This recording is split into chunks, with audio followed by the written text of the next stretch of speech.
Hello everyone, কেমন আছো তোমরা সবাই? আমি পৌলমি। আমি চলে এসেছি তোমাদের সাথে অনেক দিন পর একটা ব্লগ শেয়ার করতে। ব্লগটা আমার কাছে তো খুবই স্পেশাল। দিনটা ছিল সরস্বতী পুজোর দিন। তো সকাল সকাল বাড়ির পুজো সেরে নিয়েছিলাম। আর দেখো, আমাদের বাড়িতে একটা ছোট্ট মা সরস্বতী আছে, নিজের হাতে একটু পুজো করে নিলাম। তারপরে চলে গেছিলাম পাশের বাড়িতে একটু মায়ের কাছে পুজো দিতে, যেহেতু আমাদের বাড়িতে পুজো হচ্ছে না।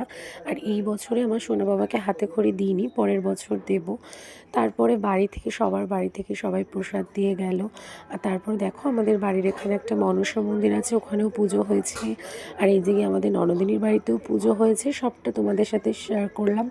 তারপর আমার সোনা বাবাকে ধুতি পাঞ্জাবি পরিয়ে রেডি সেডি করিয়ে দিলাম।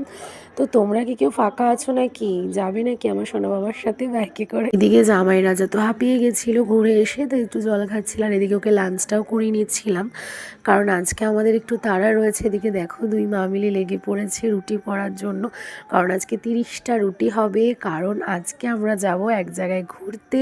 তো রাতের ডিনারে আমরা রুটি নিয়ে যাচ্ছি। তারপরে আমার ননদিনী নেবে হচ্ছে ঘুগনি, রিঙ্কি বৌদি নেবে পায়েস। তো তোমাদেরকে জানিয়ে দিই আমরা কোথায় যাচ্ছি। আমরা যাচ্ছি সবাই মিলে পুরীতে। বলতে পারো বিয়ের পরে এটা আমার ফার্স্ট হানিমুন। এখন হানিমুন আর বলা চলে না, এটা হচ্ছে বেবি মুন। যাই হোক, তো দেখো রেডি সেডি হয়ে বেরিয়ে পড়েছি। মা আমাদেরকে ছাড়তে নৈহাটি স্টেশনে এসেছিল। তো দেখো, মাও চলে গেল। আর এদিকে আমরা নৈহাটি স্টেশনে চলে এসেছি। তো এখান থেকে যাব আমরা ব্যান্ডেল স্টেশনে। আর আমি তো ভীষণ ভীষণ এক্সাইটেড, কারণ এটা হচ্ছে বিয়ের পর এটা ফার্স্ট ট্যুর আমাদের। তো দেখো, আমরা আর ননদিনীরা চলে এসেছি স্টেশনে, আর রিঙ্কি বৌদিরা আসার এখনও বাকি আছে। আর এই যে দেখো, চলেও এসেছিল বৌদিরা। আমাদের নৈহাটি স্টেশন থেকে ট্রেনটা ছেড়েও দিয়েছে। আর এদিকে দেখো, সবাই মিলে মজা করতে করতে যাচ্ছিলাম পুরীতে। জয় জগন্নাথ। আর এই যে দেখো, গঙ্গার উপর দিয়ে ট্রেনটা আমাদের যাচ্ছে। অলরেডি আমরা ব্যান্ডেল স্টেশনে চলে এসেছি। এবারে এখান থেকে ট্রেন ধরলাম, ধরে চলে যাব হচ্ছে হাওড়া। তো হাওড়া থেকে আমাদের আজকে ট্রেন। তারপরে একটু খিদে পাচ্ছিল, তাই জন্য একটু ঝালমুড়ি নিয়ে নিচ্ছিলাম।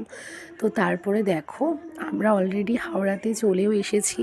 তো এই যে হাওড়া স্টেশনে। তো তারপরে দেখো, আমরা ওয়েট করছিলাম, ট্রেনটা এখনও আমাদের আসেনি স্টেশনে। তো একটু কফি নিয়ে নিয়েছিলাম, কফি খেলাম। তো তারপরে দেখো, রিঙ্কি বৌদি সব কচি কাচাদের পেস্টি কিনে দিল। তারপরে যে দেখো, আমাদের ট্রেন চলেও এসেছে। আর এদিকে দেখো, আমার সোনা বাবার পটি পেয়ে গেছে, ট্রেনে বসে পটি করছে জানলার ধারে। তো এই যে ডিনারে ছিল রুটি, ঘুগনি, শক্তিগড়ের ল্যাংচা আর রিঙ্কি বৌদির হাতের পায়েস। তো চলো, এইটা হচ্ছে আজকে আমাদের ডিনার ট্রেনে। এই যে আমার সোনা বাবা একা একাই ডিনারটা করছে।